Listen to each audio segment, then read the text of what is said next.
Hello दोस्तों, नमस्कार। तो आज हम लोग नए टॉपिक लेकर आप लोगों के साथ हैं। तो कल हम लोगों ने देखा था महमूद गजनवी, जो भारत पर तुर्क आक्रमण होता है तो उसका जो पहला चरण हुआ था वो महमूद गजनवी ने किया था। कब किया था? 1000 ईस्वी से लेकर 1027 ईस्वी तक।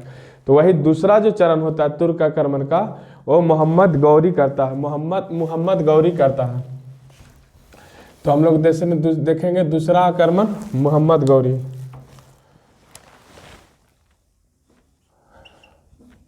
मोहम्मद गौरी, यस। जो मोहम्मद गौरी होता है, तो इसके पहले भारत पर जो पहला तुर्क आक्रमण हुआ था वह महमूद गजनवी ने किया था। कब किया था? 1000 ईस्वी में उसने भारत के सीमावर्ती प्रदेशों को जीता और 1001 में उसने जयपाल को हराया। इसी तरह से उसने भारत पर 17 आक्रमण किए थे। और उसका जो मेन उद्देश्य था उसका भारत में मेन उद्देश्य था सत्ता स्थापित करना नहीं था। उसका मेन उद्देश्य था भारत में लूटपाट करना और मंदिरों को तोड़ना, उसका मेन उद्देश्य था। और हिंदुओं की आहत को ठेस पहुंचाना और मुसलमान धर्म को बढ़ावा देना। ये इतिहासकारों का मत है। ये लोग बोलते हैं कि उसका जो मेन दो मत था। एक मत ये था कि वह धन लूटना चाहता था, यहाँ से धन लूटकर वह चला जाना चाहता था, लेकिन इस्लाम बढ़ावा नहीं करना चाहते थे। लेकिन कुछ इतिहासकार बोलते हैं कि नहीं, वह धन लूटने तो आया ही था और वहाँ धन लूटने आया था और हिंदुओं को मंदिरों को नष्ट करता था और हिंदू धर्म की भावनाओं को आहत करता था और मुसलमान धर्म को वह बढ़ावा भी देता था। ये इतिहासकारों का मत है। फिर जो दूसरा आक्रमण होता है, तुर्क का दूसरा आक्रमण होता है, वह मोहम्मद गौरी का था, जो धीरे धीरे समय बदलता गया। मोहम्मद गौरी जो था गौर प्रदेश का प्रधान संसबनी वंश का था। वह जो था वह भारत पर लूटपाट के इरादे से आक्रमण करना नहीं चाहता था। लूटपाट तो हर राजा का होता था। जो राजा कहीं भी सत्ता स्थापित करता था तो वहाँ भी वह लूटपाट करना चाहता था। लेकिन यह भारत पर एक समय बदल गया था। यह भारत पर एक अस्थाई शासन चाहता था। भारत पर यह एक अस्थाई शासन बनाना चाहता था। लूटपाट तो हर राजा का इरादा था, लेकिन यह भारत पर एक अस्थाई शासन स्थापित करना चाहता था मोहम्मद गौरी। इसलिए उसने अपने 2 सेनापतियों को नियुक्त किया था। एक था इसका सेनापति कुतुबुद्दीन ऐबक और दूसरा इसका सेनापति था बख्तियार खिलजी। तो दोनों सेनापतियों को इसने नियुक्त किया था। तो जो कुतुबुद्दीन ऐबक था वह भारत के मध्य भाग और उत्तरी भागों में विजय हासिल किया और कुतुबुद्दीन ऐबक ने यह काम किया। और बख्तियार खिलजी जो था वह भारत के बिहार और बंगाल के प्रांतों में उसने मोहम्मद गौरी के लिए क्षेत्रों को जीता। तो मोहम्मद गौरी भारत में मेन रूप से लूटने की इरादे से नहीं हुआ, भारत में सत्ता स्थापित एक अस्थाई शासन करने के लिए भारत पर वह आक्रमण करता है। मोहम्मद गौरी भारत में मेन रूप से पंजाब, मुल्तान ये सब के क्षेत्रों से वह भारत में प्रवेश करता है। तो बोला जाता है कि मोहम्मद गौरी जो था मोहम्मद गौरी गोमला, भारत में जो प्रवेश किया था, एक गोमला दर्रा है भारत के एकदम ऊपरी हिस्से मुल्तान और पंजाब के रास्ते के थ्रू। तो गोमला दर्रे के थ्रू उसने भारत में प्रवेश किया था। तो हम लोग देखेंगे मोहम्मद गौरी, यदि जयचंद्र धोखा नहीं देता पृथ्वीराज चौहान को तो शायद भारत की जो नक्शा जो भारत पर इतने मुस्लिम आक्रमण हुए थे, शायद मुस्लिम आक्रमण नहीं होता। जयचंद्र ने ही, जब पृथ्वीराज चौहान और मोहम्मद गौरी के बीच तराइन का प्रथम युद्ध होता है, उस युद्ध में सम्राट पृथ्वीराज चौहान मोहम्मद गौरी को हरा देता है। तो उसमें बोला जाता है कि मोहम्मद गौरी भाग गया था, जान बचाकर अपने भाग गया था, या पृथ्वीराज चौहान ने उसे अभयदान यानी जिंदा छोड़ दिया था। ये तो बात की बात है। भाग गया था, वो भाग ही गया था। तब जब वो भाग गया था, इससे पहले भी पृथ्वीराज चौहान ने मोहम्मद गौरी को युद्ध में 17 बार पराजित किया था। तराइन के युद्ध से लेकर 17 बार वह पृथ्वीराज चौहान मोहम्मद गौरी को हरा देता है। तब जब वह तराइन का प्रथम युद्ध में पृथ्वीराज चौहान से उसका सामना होता है, वह हार जाता है, तो उसे हिम्मत नहीं रहता है कि वह दोबारा 1 साल तुरंत बाद भारत पर वह आक्रमण करे। लेकिन जो जयचंद्र होता है वह गौरी को एक संदेश भेजता है, और पहले युद्ध में जो तराइन का प्रथम युद्ध हुआ था उसमें पृथ्वीराज चौहान के और राजाओं ने सहायता किया था, जिससे वह मोहम्मद गौरी को बुरी तरह पराजित करता है। लेकिन जो दूसरा युद्ध होता है तराइन का, उस युद्ध में युद्ध होने से पहले जयचंद्र जो कन्नौज का शासक होता है वह गौरी को एक संदेश भेजता है कि तुम चौहान पर हमला करो, हम तुम्हारे साथ हैं। तो वह दोबारा वह भारत पर हमला करने के लिए सेना बनाता है और जुटाता है, और तराइन का दूसरा युद्ध में चौहान को हरा देता है। वही बोला जाता है कि भारत का जो प्रथम गद्दार था वह भारत का प्रथम गद्दार जयचंद्र को ही माना जाता है। यदि वह मोहम्मद गौरी को संदेश नहीं भेजता तो शायद मोहम्मद गौरी में इतना हिम्मत नहीं था कि वह भारत पर 1 साल के बाद जो 17 से 18 बार पृथ्वीराज चौहान से हार गया था, और एक बड़ा युद्ध तराइन का बड़ा युद्ध वह हार चुका था, अपनी जान बचाकर भाग गया था, उसमें इतना हिम्मत नहीं था कि वह दोबारा पृथ्वीराज चौहान का सामना कर सके। लेकिन एक उसी का बगल का राजा कन्नौज, और उसका एक भाई जयचंद्र कन्नौज बगल का ही था, और उसका अपना मौसी का बेटा था जयचंद्र, और उसी के बेटी से मौसी की बेटी से पृथ्वीराज चौहान ने जयचंद्र के बेटी को स्वयंवर से उठाकर लेके चलाया था।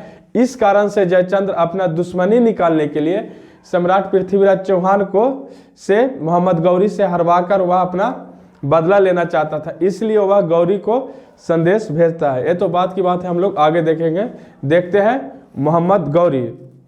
मोहम्मद गौरी जो था, मोहम्मद गौरी गौर प्रधान का यह संसबनी वंश का था, और जो मोहम्मद गौरी था भारत पर मुस्लिम हमलावारों में यह तीसरा नेता था। जो मुस्लिम हमला होता है अरब, पहला जो अरब करता है, दूसरा करता है महमूद गजनवी करता है, जो उसका तो मकसद ही होता है लूटपाट करना।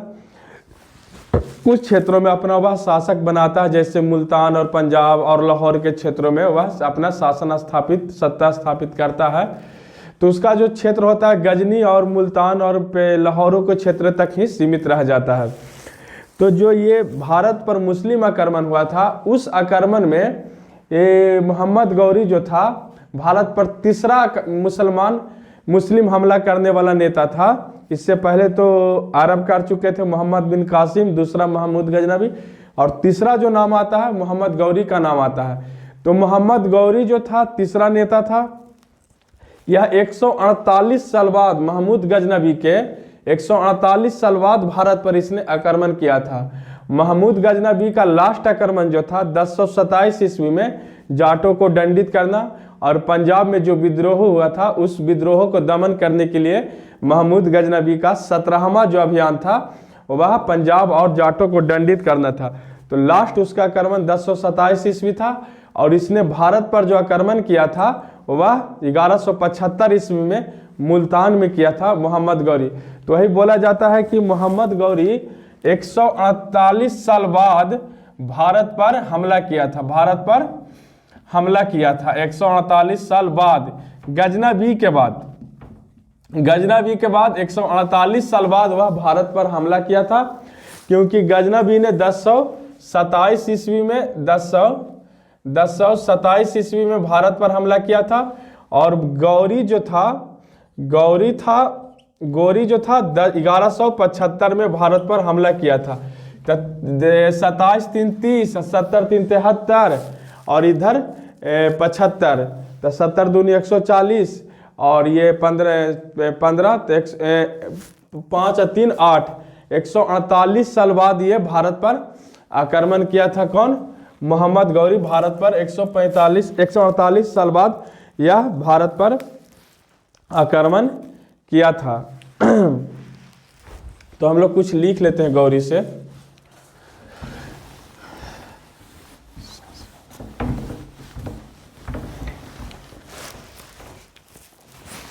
गौरी जो गौरी था गौर प्रधान का संसबनी वंश का था। यह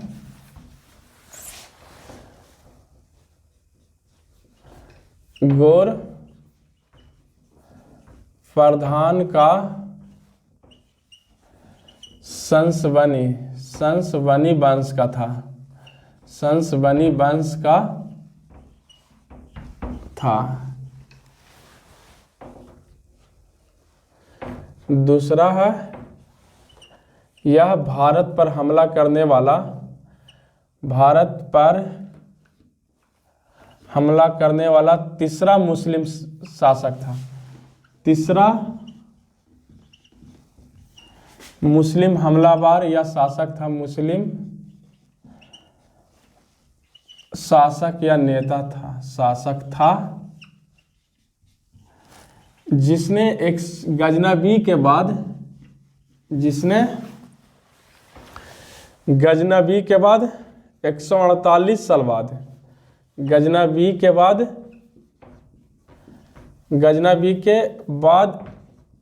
148 साल बाद भारत पर हमला किया था,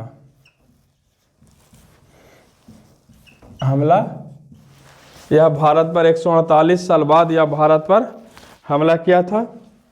और इसका जो पहला आक्रमण होता है भारत पर, या भारत पर गौरी का पहला आक्रमण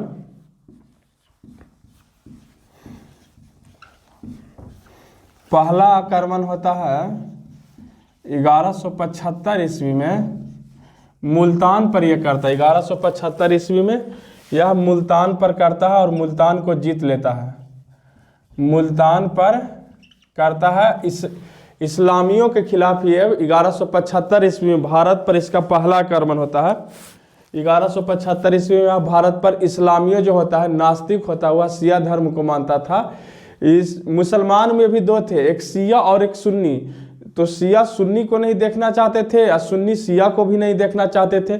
मैं क्या बोल रहा हूँ कि जो शिया, इसमें दो थे, एक था शिया धर्म, जो इस्लाम जो था, इस्लाम के दो पार्ट ऐसे मानिए, इस्लाम, तो जो इस्लाम था इसमें दो लोग थे, एक जो थे शिया थे, जो शिया धर्म को मानते थे, दूसरा जो थे सुन्नी, ये सुन्नी धर्म को मानते थे। तो शिया जो था इसको देखना नहीं चाहता था, सुन्नी शिया को नहीं देखना चाहता था और शिया सुन्नी को नहीं देखना चाहता था। तो जो इसने मोहम्मद गौरी ने यहाँ पर मुल्तान पर हमला किया था, जो इस्लामी लोग, इस्माली क्या था, इस्मालियों लोग जो था वह शिया धर्म को मानता था, वह तो उस पर जो हमला किया था 1175 ईस्वी में, गौरी ने 1175 में मुल्तान पर हमला करके वह मुल्तान को जीत लेता है। जो गौरी का पहला आक्रमण होता है भारत पर, मुल्तान पर विजय प्राप्त करता है।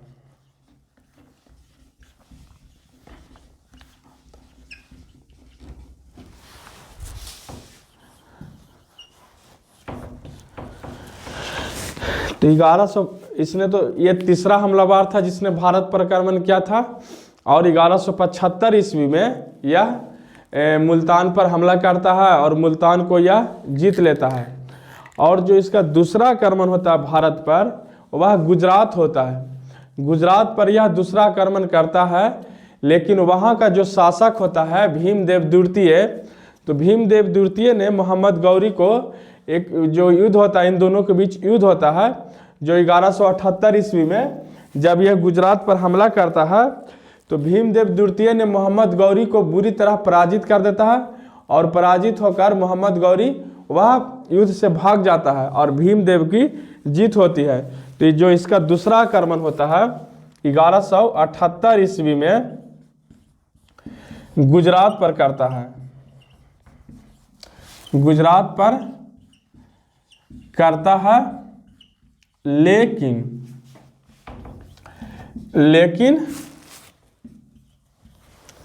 भीमदेव द्वितीय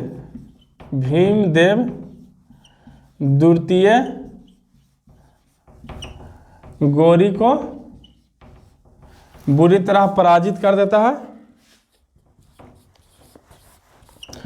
बुरी तरह बुरी तरह पराजित कर देता है, बुरी तरह पराजित कर देता है और गौरी भाग जाता है, जान बचाकर पराजित कर देता है और वह पराजित कर देता है और जान बचाकर वह वहाँ से भाग जाता है, जान बचाकर गौरी भाग जाता है। तो जब ये 1178 ईस्वी में गुजरात पर हमला करता है और इसकी हार हो जाती है, गौरी की हार हो जाती है, भीमदेव द्वितीय इसको बुरी तरह पराजित कर देता है। फिर हम लोग देखेंगे आगे कि फिर इसका जब ये 1178 में इसका हार हो जाता है, तब ये 1179 ईस्वी में पेशावर को जीतता। फिर ये भारत पर जब ये हमला करता था तो उसी पीछे के ही प्रदेशों से हमला करता था, पंजाब, मुल्तान, जो उधर को क्षेत्र थे, पंजाबों को जो क्षेत्र थे उसी क्षेत्र से हमला करते थे, ना कि ये इधर के क्षेत्रों से हमला करता था। वह जो अफगानिस्तान से जो रिलेटेड जो क्षेत्र थे उन्हीं के क्षेत्रों से यह भारत पर हमला करता था। तो इसका जो तीसरा आक्रमण होता है जो 1179 ईस्वी में करता है और वह पेशावर को जीत लेता है। भीमदेव द्वितीय से हारने के बाद फिर वह 1179 ईस्वी में हमला करके पेशावर को जीत लेता है और 1179 में हमला करता है और पेशावर को जीत लेता है और 1181 ईस्वी में फिर 1181 पेशावर को जीत लिया, वहाँ अपना ये शासन स्थापित कर लिया और 1181 ईस्वी में इसने लाहौर को जीत लिया। तो वहाँ पर जब ये लाहौर को जीतता है तो वहाँ पर गजनी वंश का जो महमूद गजनवी का, तो वही गजनी वंश का एक खुसराब मलिक नाम का एक सूबेदार रहता है, जो खुसराब मलिक नाम का एक सूबेदार रहता है उसको ये हरा देता है लाहौर में 1181 ईस्वी में और उसके साथ ये संधि कर लेता है। गौरी 1181 में 1179 में तो ये पेशावर को जीता, 1179 में पेशावर को जीता और 1181 में लाहौर को जीता, लाहौर को जीता। तो यहाँ का जो सूबेदार था लाहौर का सूबेदार था कौन?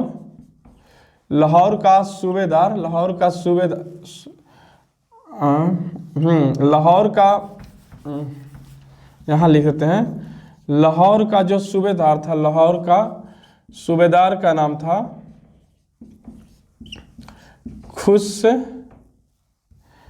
खुसराब मलिक, सीधा लिख देते हैं, नाम बोलते हैं खुसराब मलिक था।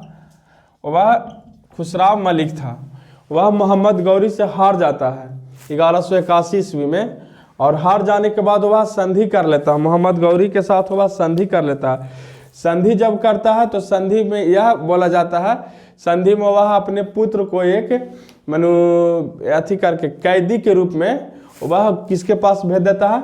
मोहम्मद गौरी को वह सौंप देता है। वह अपने पुत्र को 1181 ईस्वी में मोहम्मद गौरी को सौंप देता है और फिर मोहम्मद गौरी 11 इसमें लाहौर को सूबेदार को हराकर संधि कर लेता है। 11 फिर वो अपने बेटे को संधि के थ्रू मोहम्मद गौरी को सौंप देता है। फिर जो इसका होता है अगला विजय जो होता है 1182 ईस्वी में, तो 1182 ईस्वी में इसने सिंध जो प्रांत था उसको जीतता है। जो 1182 में किसको जीतता है? 1182 ईस्वी में इसने सिंध को जीत लिया था, सिंध को जीत लिया था, जिस पर 1182 ईस्वी में सिंध को जीता था, वहाँ पर समूरा शासकों का राज था। सिंध पर 1182 में सिंध को जीता गौरी ने, तो वहाँ पर समूरा शासकों का राज था, समूरा शासकों का राज था। जब गौरी उसको जीता था, समूरा शासकों का राज था। जब गौरी ने 1182 ईस्वी में सिंध पर आक्रमण किया तो वहाँ समूरा शासकों का राज था और गौरी ने उसको भी 1182 ईस्वी में गौरी उसको जीत लेता है। तो गौरी का जो भारत में विजय प्राप्त करने का जो योजना था वह भारत को पंजाब के रास्ते वह भारत में विजय प्राप्त करना चाहता था। उसी के दरमियान 1185 ईस्वी में पंजाब के उत्तरी पूर्वी क्षेत्रों को वह पूर्ण रूप से अपना अधिकार कर लेता है। 1100 मतलब वह भारत पर जो विजय प्राप्त करना चाहता था, तो मुल्तान, पंजाब, इसी के क्षेत्रों से वह घुसते हुए भारत में आते हुए 1185 ईस्वी में अंततः वह भारत के पंजाब के उत्तरी पूर्वी क्षेत्रों को वह अपना वह सभी क्षेत्रों पर पूर्ण रूप से अधिकार कर लेता है। ईस्वी में मोहम्मद गौरी भारत के पंजाब के क्षेत्रों को पूर्ण रूप से उत्तर पूर्वी क्षेत्रों को, पंजाब के उत्तर पूर्वी क्षेत्रों पर पूर्ण रूप से ये अपना अधिकार कर लेता है। तो हम लोग कुछ पॉइंट को लिखेंगे।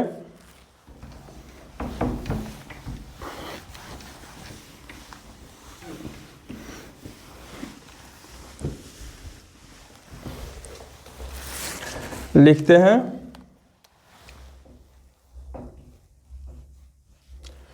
कि 1179 में गौरी ने पेशावर को जीता। पेशावर को जीता। दूसरा 1181 में इसने लाहौर को जीता। 1181 में लाहौर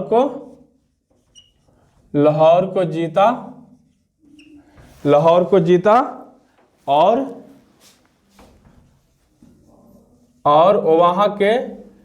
वहाँ के सूबेदार मलिक के साथ संधि किया। सूबेदार मलिक के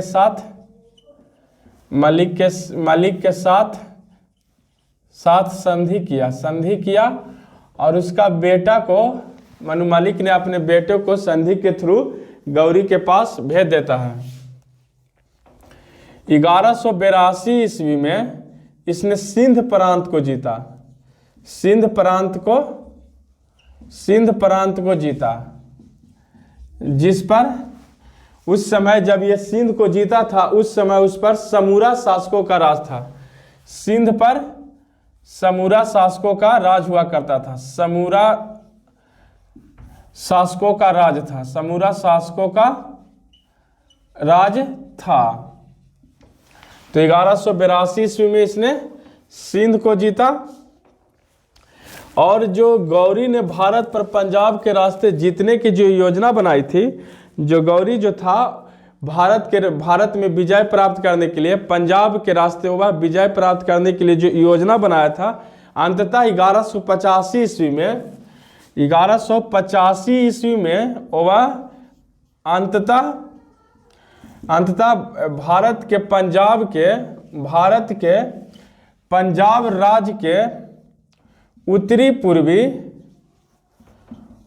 पूर्वी के सभी क्षेत्रों पर पंजाब के उत्तरी पूर्वी के सभी क्षेत्रों पर अपना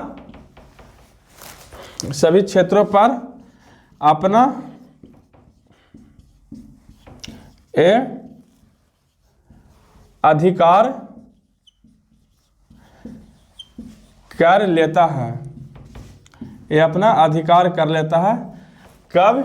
1185 ईस्वी में, जो भारत पर, यह पंजाब के रास्ते भारत पर विजय प्राप्त करने की जो इच्छा जाहिर करता है, उसी को वह अंततः 1185 ईस्वी में पंजाब के उत्तरी पूर्वी के जितने भी क्षेत्र थे, उन सभी क्षेत्रों को ये उस पर अपना अधिकार प्राप्त कर लेता है। फिर हम लोग देखेंगे आगे गौरी से।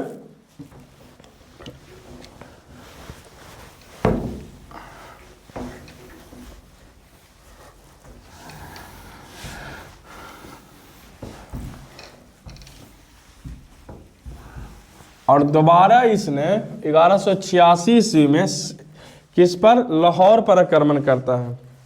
दोबारा इसने तो पहला बार जो लाहौर पर आक्रमण किया था, तो वहाँ का जो सूबेदार था मलिक, तो उसके साथ वह संधि कर लेता है। लेकिन दोबारा यह 1186 ईस्वी में दोबारा वह लाहौर पर आक्रमण करता है और लाहौर पर आक्रमण करने के बाद एक शासक होता है, हिंदू शासक होता है विजय देव। तो वह विजय देव के सहायता से वह लाहौर को दोबारा जीत लेता है और वहाँ का जो सूबेदार होता है खुसराव मलिक उसको बंदी बना लेता है और बंदी बनाकर सदा के लिए जो महमूद गजनबी का वंश था, गजनी वंश, उस वंश को वह सदा के लिए समाप्त कर देता है और उस वंश को समाप्त करके वह अपने राज्य में विलय कर लेता है। तो गजनी वंश का पूछेगा कि मोहम्मद गौरी ने गजनी वंश का गौरी ने गजनी वंश का समाप्त कब किया था, का खात्मा कब किया? तो खात्मा ये भाई साहब कर दिए थे 1186 ईस्वी में। गौरी वहाँ के जो सूबेदार था मलिक को हराकर 1186 ईस्वी में गजनी वंश का समाप्त कर दिए और वह अपने राज्य में उसको मिला दिए थे। सहयोग किसका था? तो विजय देव के सहयोग से उसने लाहौर को जीता था। दो चीज़ याद रखेंगे कि किसके सहयोग से वह लाहौर को दोबारा जीता। तो विजय देव के सहयोग से वह लाहौर को जीता और वहाँ का जो सूबेदार था मलिक उसको वह बंदी बना लेता है 1186 ईस्वी में और 1186 ईस्वी में ही वह गजनी वंश को सदा के लिए समाप्त कर देता है, यानी खत्मा कर देता है। खत्म करके वह उसको अपने राज्य में विलय कर देता है। तो यहाँ तक देखें गौरी का जो जीत था या छोटे मोटे जो जीत था उस पर जीतते हुए भारत के अन्य प्रदेशों और क्षेत्रों में वह जीत प्रदान कर लेता है। लेकिन जो इसका सामना होना था मोहम्मद गौरी का 1186 के बाद यानी लाहौर विजय के बाद, इसका जो अब सामना होना था वह सामना सम्राट पृथ्वीराज चौहान से होना था, जो अजमेर सांभर के साथ साथ वह दिल्ली का से राजा थे, माने शासक थे। महाराज पृथ्वीराज चौहान जो था वो शुरुआती में उनका शासन अजमेर और सांभर के जो क्षेत्र थे उस पर था, लेकिन उसका जो महाराज पृथ्वीराज चौहान के नाना आनंदपाल थे, नहीं पाल वंश के शासक थे, आनंदपाल नहीं, पाल वंश के जो शासक थे वह उसके नाना थे और उनके नाना के दो बेटियां थी। तो उनके नाना का कोई पुत्र नहीं था। तो एक बेटी जो था, एक बेटी से जयचंद्र था और दूसरे बेटी से रानी कर्णवती कर्पूरी देवी या इनका माता का कुछ नाम था, उससे महाराज पृथ्वीराज चौहान थे। इसी कारण जब दिल्ली के राजगद्दी पर बैठना हुआ था तो जो जयचंद्र था पृथ्वीराज चौहान से बड़ा था और पृथ्वीराज चौहान जयचंद्र से छोटा थे। लेकिन जो दिल्ली का गद्दी मिलना चाहिए था वह जयचंद्र सोचता था कि वह मुझे मिले, क्योंकि मैं बड़ा हूँ और औहदे में भी बड़ा हूँ और उससे पहले भी वह राजा, वो अपने राज का राजा बन चुका था। लेकिन उसके नाना के पृथ्वीराज चौहान के नाना को जयचंद्र में शायद वह पृथ्वीराज चौहान के जैसा योग्यता नहीं दिखा, जिसके कारण वह जयचंद्र को दिल्ली के शासक नहीं बना पाए और पृथ्वीराज चौहान को दिल्ली के शासक बना दिए। जिस कारण से जयचंद्र तो गुस्सा था ही पृथ्वीराज चौहान पर, क्योंकि दिल्ली का जो गद्दी जयचंद्र को मिलना चाहिए था वह पृथ्वीराज चौहान को मिल गया और जयचंद्र को नहीं मिला। तो एक दुश्मनी तो यहीं पर स्थापित हो गया था, पृथ्वीराज चौहान और महाराज जयचंद्र जो कन्नौज का शासक था। तो एक दुश्मनी तो यहीं पर स्थापित हो गया, क्योंकि दिल्ली का जो गद्दी पर मेन अधिकार था वह जयचंद्र को था, वह गद्दी जयचंद्र को न मिलकर पृथ्वीराज चौहान को मिल गया। तो पृथ्वीराज चौहान को इसलिए मिला क्योंकि शायद उसके नाना में जयचंद्र के अपेक्षा पृथ्वीराज चौहान में दिल्ली के गद्दी जो था उसको संभालने के लिए ज़्यादा योग्यता पृथ्वीराज चौहान में दिखा, इसलिए वे जयचंद्र को न देकर पृथ्वीराज चौहान को दिल्ली के शासक बनाए। तो जब ये दिल्ली का शासक महाराज पृथ्वीराज चौहान बना तो इन दोनों के बीच यहीं पर एक दुश्मनी उभर गई थी, महाराज जयचंद्र और पृथ्वीराज चौहान के बीच।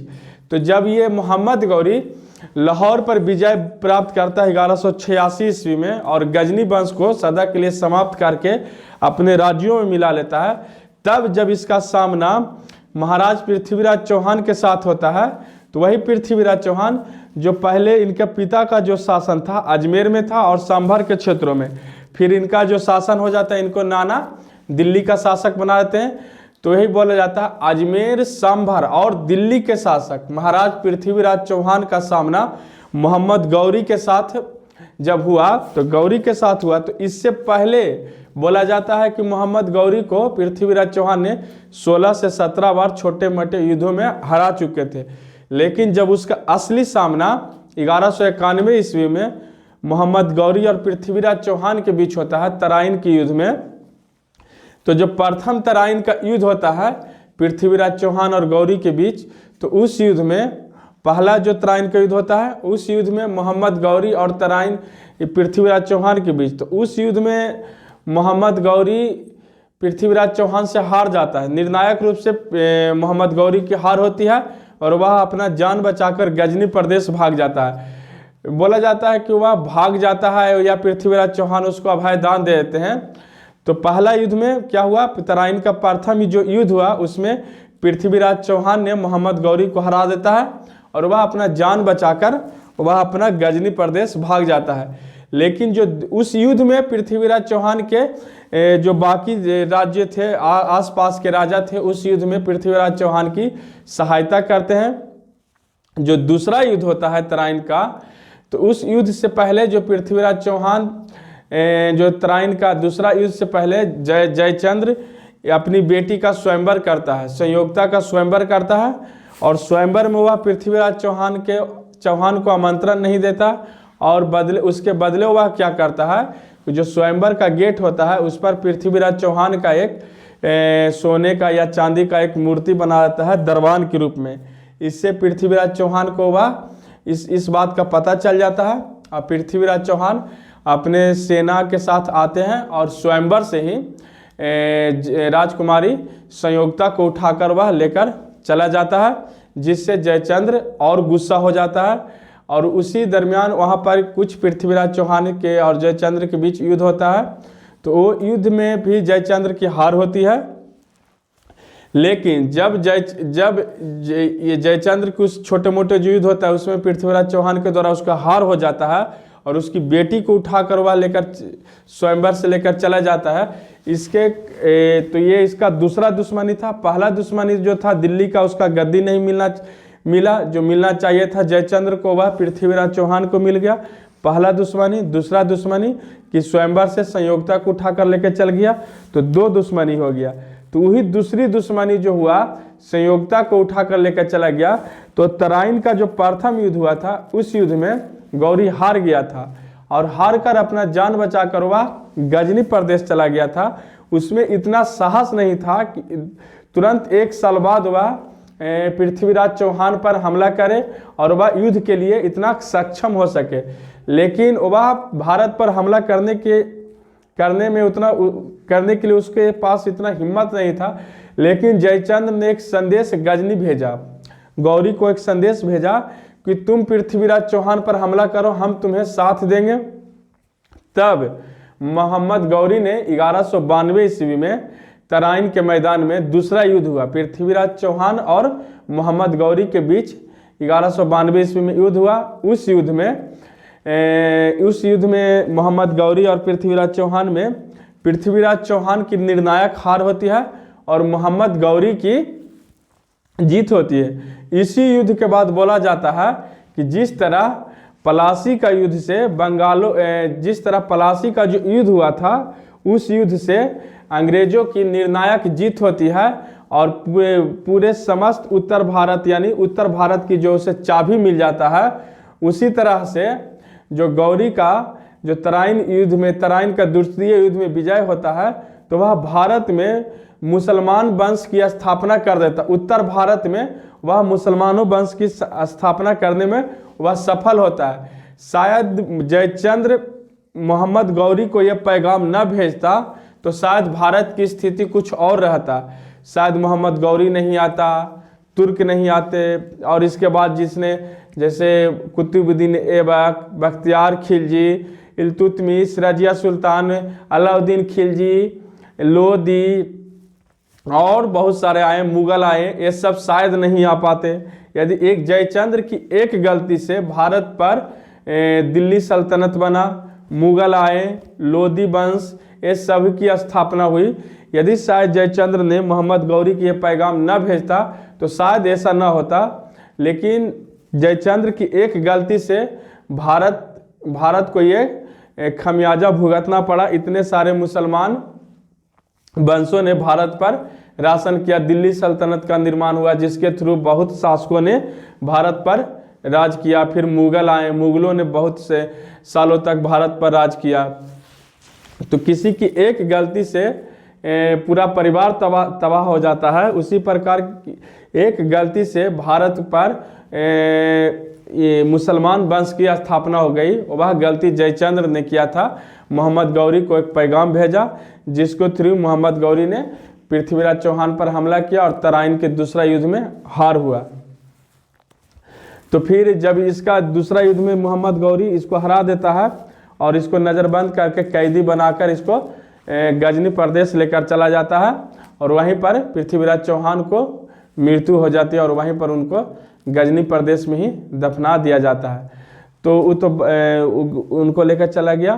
फिर 1194 ईस्वी में एक युद्ध होता है। उस युद्ध में जो चंदावर का एक युद्ध होता है, तो जो चंदावर का युद्ध होता है उसमें कन्नौज का शासक जयचंद्र और मोहम्मद गौरी का बीच एक युद्ध होता है जिसमें मोहम्मद गौरी ने जयचंद्र को बुरी तरह पराजित कर देता है।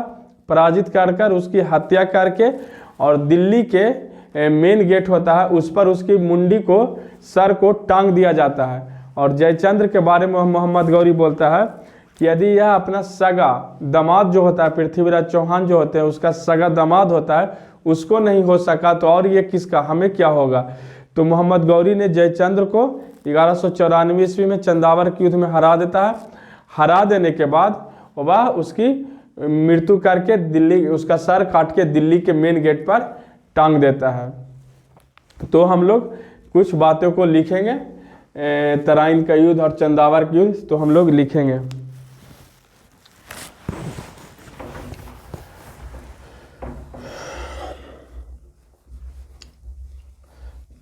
तराइन का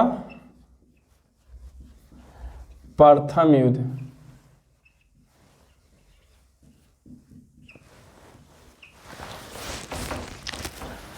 ग्यारह सौ 91 में सम्राट पृथ्वीराज चौहान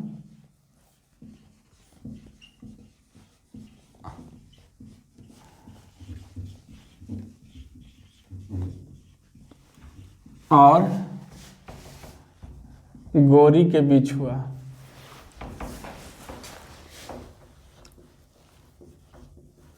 गौरी के बीच हुआ जिसमें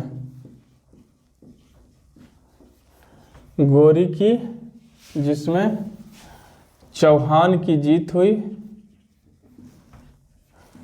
चौहान की जीत हुआ और गौरी की हार हुआ और जान बचाकर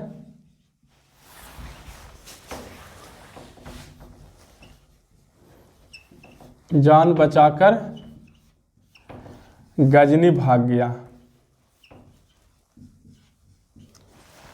गजनी भाग गया।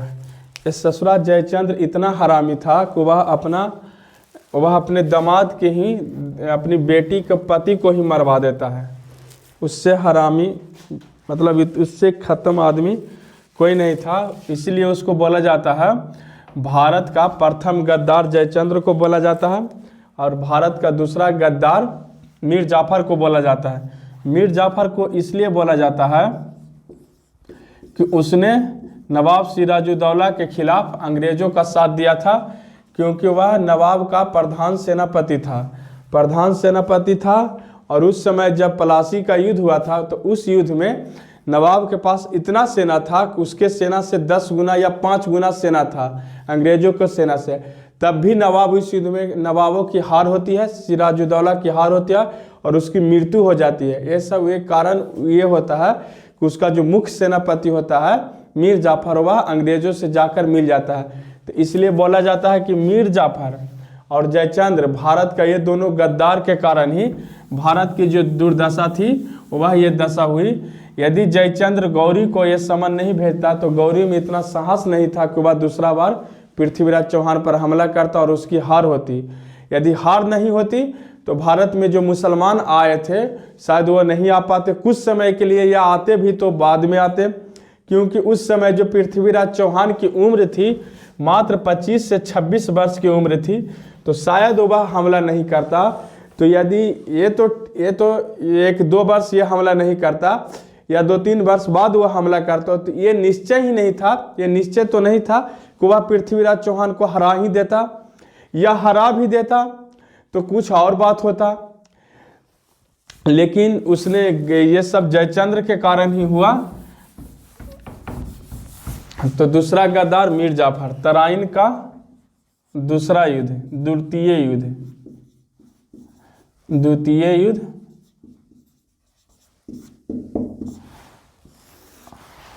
1192 ईस्वी में। इस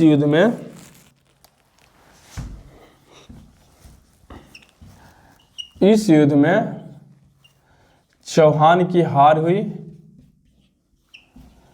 चौहान की हार हुआ और गौरी की जीत हुआ। गौरी की जीत हुआ और तराइन के दूसरा युद्ध में हार हुआ और उत्तर भारत में मुस्लिम साम्राज्य की नींव पड़ी हुआ। और उत्तर भारत में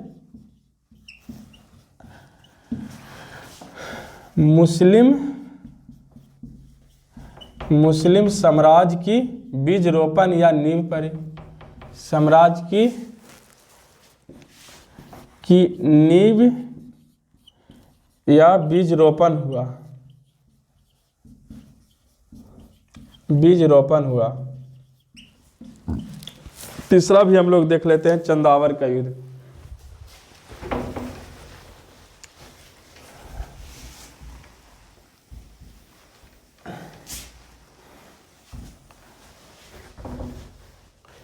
बोला जाता है जो जैसा करता है उसका फल भोगना पड़ता है। तो ये चंदावर का युद्ध हुआ, उसका ये जयचंद्र का फल का कारण था। चंदावर का युद्ध बोला जाता है, यही बोला चंदावर का युद्ध 1194 ईस्वी में। जस करनी तस भोग अहुदाता, नरक जाने में क्यों पछताता। तो वही बात है, किसने पृथ्वीराज चौहान के खिलाफ षड्यंत्र रचा। तो पृथ्वीराज चौहान की मृत्यु हो जाती है 1192 ईस्वी में। इसको हरा देता है गौरी और इसको पृथ्वीराज चौहान को गौरी प्रदेश ले जाकर वहाँ पर उनकी हत्या हो जाती है। तो जयचंद्र सोचा कि अब हम दिल्ली के शासक बन जाएंगे, गौरी यहाँ से अपना धन लूट कर चला जाएगा और दिल्ली का असली शासक हम बन जाएंगे। लेकिन उसे ये पता नहीं था कि गौरी भी हमें खत्म कर देगा। तो चंदावर का जो युद्ध हुआ 1194 ईस्वी में हुआ, जिसमें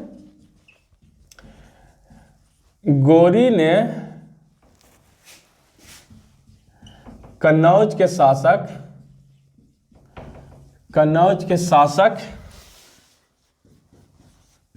जयचंद्र को हराकर उसकी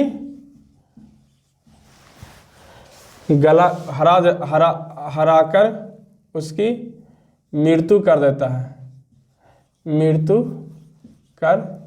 है।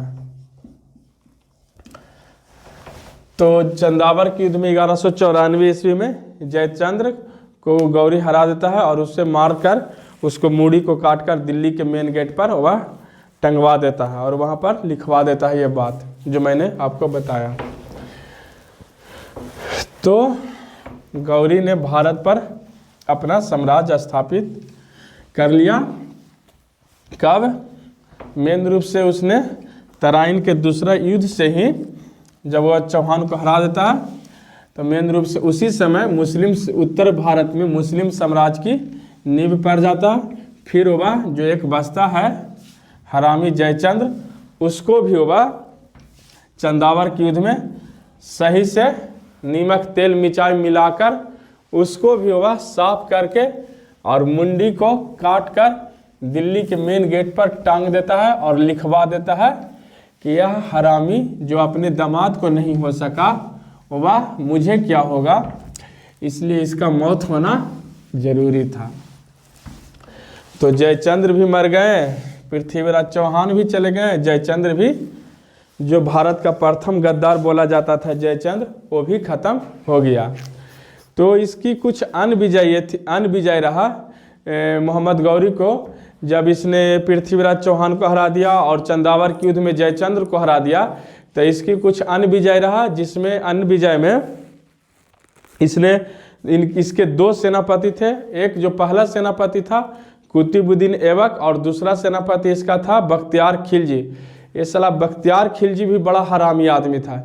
इसी के कारण हम लोग का जो इतना बड़ा विश्वविद्यालय नालंदा विश्वविद्यालय था, इसी के कारण आज उस विश्वविद्यालय खंडर के रूप में तब्दील हो गया था।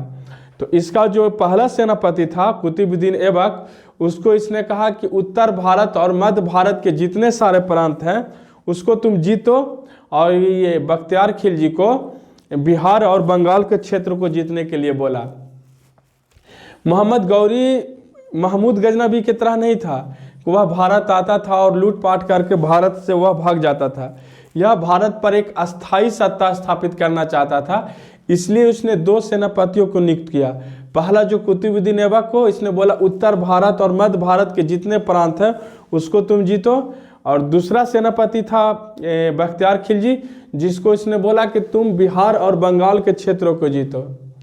तो इसका दो सेनापति था। इससे पहले एक बात और कि महाराज पृथ्वीराज चौहान जो था उत्तर भारत का अंतिम हिंदू सम्राट था, जिसको मोहम्मद गौरी ने हराकर मुस्लिम साम्राज्य की उत्तर भारत में नींव डाली या बीजरोपण किया। पूछा जाएगा कि मोहम्मद गौरी ने कौन सा अंतिम हिंदू सम्राट था जिसको हराकर उसने उत्तर भारत में मुस्लिम साम्राज्य की नींव डाली थी, तो वह महाराज पृथ्वीराज चौहान था, जिसको हराकर उसने उत्तर भारत में अंतिम हिंदू राजा महाराज पृथ्वीराज चौहान था, जिसको हराकर गौरी ने उत्तर भारत में मुस्लिम साम्राज्य की नींव डाली थी। ये क्वेश्चन होगा कि पूछा जाएगा कि अंतिम हिंदू सम्राट कौन था जिसको गौरी ने हराकर उत्तर भारत में मुस्लिम साम्राज्य की नींव डाली। तो पृथ्वीराज चौहान को हराकर वह उत्तर भारत में मुस्लिम साम्राज्य की नींव डाली थी। तो हम बता रहे थे कि गौरी जो था वह गजनबी की तरह नहीं था, क्योंकि गजनबी का मेन मकसद था कि वह भारत पर हमला करता था और यहाँ से अपार धन लूट कर वह भारत से चला जाता था। उसको सत्ता स्थापित करने में भारत में कोई रुचि नहीं था। लेकिन गौरी जो था उसको भारत में सत्ता स्थापित चाहिए था, एक अस्थाई सत्ता स्थापित करना चाहता था गौरी।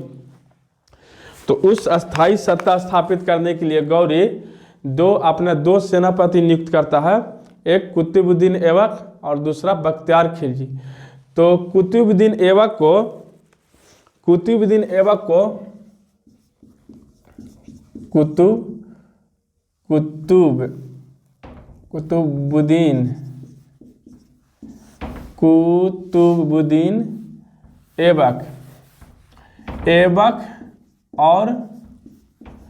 और खिलजी को, ऐबक और बख्तियार खिलजी को ये सेना नियुक्त करता है, मतलब सेनापति नियुक्त करता है, सेनापति नियुक्त करता है, मन से लिखते हैं। ऐबक और खिलजी को यह सेनापति नियुक्त करता है, इसके बारे में बताते हैं। ऐबक और खिलजी ये दोनों को सेनापति बनाता है, सेनापति नियुक्त करता है। कौन? गौरी करता है। क्यों करता है? नियुक्त करता है। क्यों करता है? अस्थाई सत्ता स्थापित करने के लिए करता है, अस्थाई सत्ता स्थापित के लिए करता है। तो क्या कहता है, मानो ऐबक और खिलजी को सेनापति नियुक्त करता है। क्यों करता है भाई इन दोनों को सेनापति नियुक्त? ऐसे तो पहले से ही उसका सेनापति होते हैं, लेकिन इन दोनों को और सेनापति इसके थे, बाकी इन्हीं दोनों को वह भारत में विजय हासिल करने के लिए 2 सेनापति को नियुक्त करता है, ऐबक और खिलजी, जो पहले से इसके सेनापति थे। तो क्यों करता है, मतलब क्यों इन दोनों को अति करता है? इसलिए कहता है कि उसे भारत पर एक अस्थाई सत्ता स्थापित करना था मोहम्मद गौरी को। तो मोहम्मद गौरी ऐबक को वह उत्तर भारत और मध्य भारत के क्षेत्रों को विजय हासिल करने के लिए कहता है। क्षेत्रों को विजय हासिल करने के लिए कहता है, विजय हासिल करने के लिए कहता है, करने के लिए कहता है। ए भाई साहब, खिलजी जो था, साला बड़ा हरामी था ये। खिलजी जो था, इसको भी मंदिर तोड़ने का, गजनबी के तरह इसको भी मंदिर तोड़ने का बहुत शौक था। इसने भी हिंदुओं को बहुत मंदिरों को तोड़ा था। तो इसको जो ऑर्डर मिला था कि तुम जाओ बिहार और बंगाल के क्षेत्रों को जीतो, बिहार और बंगाल को क्षेत्रों को जीतो। तो ये भाई साहब ने उत्तर भारत और मध्य भारत के विजय क्षेत्र पर विजय हासिल किया। इसको भारत पर, मतलब पूरे भारत पर इसको मोहम्मद गौरी को सत्ता स्थापित करने की मंशा थी। इसलिए इन दोनों को आदेश दिया कि ऐबक को कहा कि तुम उत्तर भारत और मध्य भारत के क्षेत्रों पर विजय हासिल करो, और खिलजी को बोला कि तुम बिहार और बंगाल के क्षेत्रों पर जाकर विजय हासिल करो। तो जब ये बिहार और बंगाल के क्षेत्रों पर विजय हासिल कर रहा था, उसी दरमियान या बिहार में नालंदा विश्वविद्यालय जो था, उस समय का सबसे बड़ा विश्वविद्यालय हुआ करता था पूरे विश्व का। यहाँ जो नालंदा विश्वविद्यालय था, विदेशों से छात्र पढ़ने के लिए आते थे, जैसे चीन, यूरोप, इंग्लैंड या अमेरिका या इन सभी देशों से पढ़ने के लिए भारत नालंदा विश्वविद्यालय में पढ़ने के लिए छात्र आया करते थे। फाहियान जो था नालंदा विश्वविद्यालय में, वह पढ़ाई किया था। तो उस समय का विश्व का बड़ा विश्वविद्यालय था नालंदा विश्वविद्यालय। इसी के कारण इसने नालंदा विश्वविद्यालय को जला दिया और खंडर के रूप में तब्दील कर दिया था। कौन? पूछा जाएगा कि नालंदा विश्वविद्यालय को खंडर के रूप में तब्दील करने वाला शासक या सेनापति कौन था? तो वह बख्तियार खिलजी था, जिसने नालंदा विश्वविद्यालय को जला दिया और उसे खंडर के रूप में तब्दील कर दिया। इसी के नाम पर एक स्टेशन का भी नाम है, बख्तियारपुर।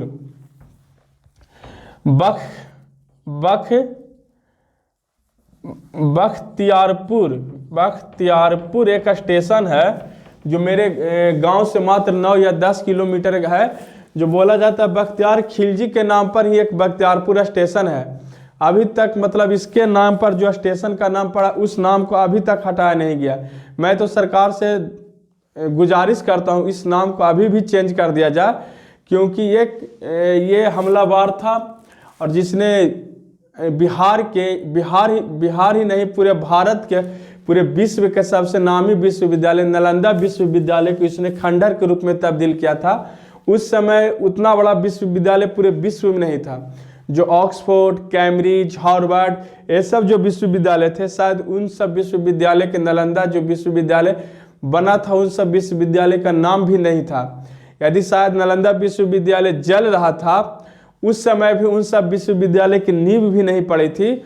उस विद्यालय को जलाने वाला खिलजी के नाम पर एक बख्तियारपुर स्टेशन है, इसके नाम पर उस स्टेशन का नाम है। मैं तो यही कहता हूँ उस स्टेशन का अभी भी नाम चेंज कर देना चाहिए और उसके जगह दूसरा नाम रखना चाहिए। तो ये बख्तियार खिलजी ही था जिसने नालंदा विश्वविद्यालय को खंडहर के रूप में तब्दील कर दिया था। तो यही क्वेश्चन पूछा जाएगा कि नालंदा विश्वविद्यालय को खंडहर, बख्तियार खिलजी तो यह बिहार और भारत पर अपना बिहार और बंगाल पर विजय क्षेत्र प्राप्त करता है। फिर जो गौरी होता है, तो इसने तो मोहम्मद बख्तियार खिलजी ने ही नालंदा विश्वविद्यालय को खंडहर के रूप में तब्दील कर देता है। और फिर इन दोनों के बाद अपने अपने क्षेत्र को जीत के गौरी के पास जाता है। तो गौरी जो होता है, गौरी जो भारत पर अपना सत्ता स्थापित कर लेता है, तो वह यहाँ जो है वह अपने सेनापतियों को पर भारत का राज छोड़कर वह गजनी प्रदेश लौट जाता है। वह गजनी प्रदेश लौट जाता है, तो वह दो मेन रूप से वैधानिक रूप से भारत और गजनी का वह शासक बन जाता है। वो उसी के अंडर में भारत पर जो उसके सेनापति होते हैं वह राज करते हुए रहते हैं। तो वह गजनी प्रदेश लौट जाता है और 1204 से 1205 ईस्वी में उसका एक युद्ध होता है। ख्वारिज्म के शासक, जो ख्वारिज्म के शासक होता है, ख्वारिज्म के शासक, ख्वारिज्म का जो शासक होता है ख्वारिज्म के शासक अलाउद्दीन मोहम्मद ने मोहम्मद गौरी को पराजित कर देता है अंधमुख के युद्ध में। अंधखुद के युद्ध में 1204 से 1205 ईस्वी अंधखुद के युद्ध में अलाउद्दीन मोहम्मद गौरी को पराजित कर देता है।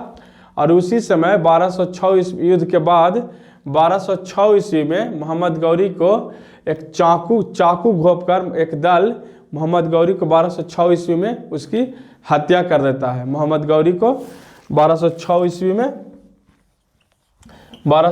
ईस्वी में हत्या हो जाती है। एक दल जो होता है, जब ये युद्ध में अंधखुद के युद्ध में अलाउद्दीन मोहम्मद इसको हरा देता है, उसी के एक साल बाद एक दल जो होता है, दमियक दल होता है, जो इसको चाकू मारकर मोहम्मद गौरी की हत्या कर देता है।